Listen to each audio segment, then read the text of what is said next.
For the first time in their lives, these Canadian softball players could potentially end up with Olympic gold around their necks.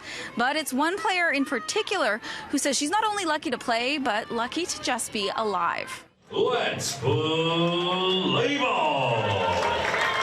Sarah Groenewegen has been playing softball since she was 5 years old.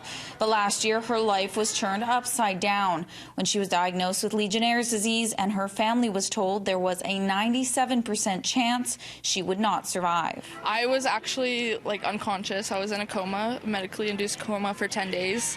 When I woke up from my coma, I clearly didn't really know what was going on. I wasn't really coherent for a few days, and then I finally kind of got the idea of what had happened and how serious it was. Miraculously, the South Surrey softball player not only recovered, but 1 year later is back on the mound competing at the Canada Cup International Softball Championship. Number 17, Sarah Groenewegen. Honestly, I feel 100%. It's not funny, but it is quite comical, talking about last summer, because I don't feel like anything like that happened. I just feel normal, and it makes me extremely grateful for where I am in my health today, and it does give you a new perspective on life as well, because I had such a slim chance of living. I don't take any day for granted now. And she's certainly living life to its fullest, with one major goal in mind.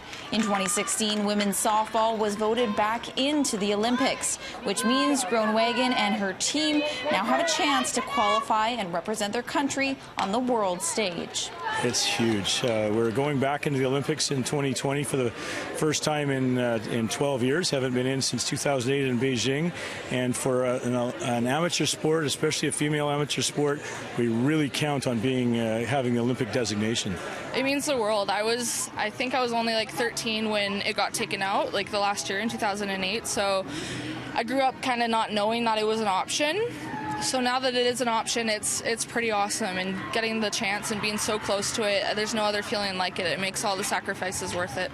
The next step in this team's Olympic dream is to hit it out of the park at the Olympic qualifying tournament for the Americas, which goes on next month here in Surrey, with a winner and runner-up qualifying for the 2020 Olympic Games. In South Surrey, Ashley Burr, City News.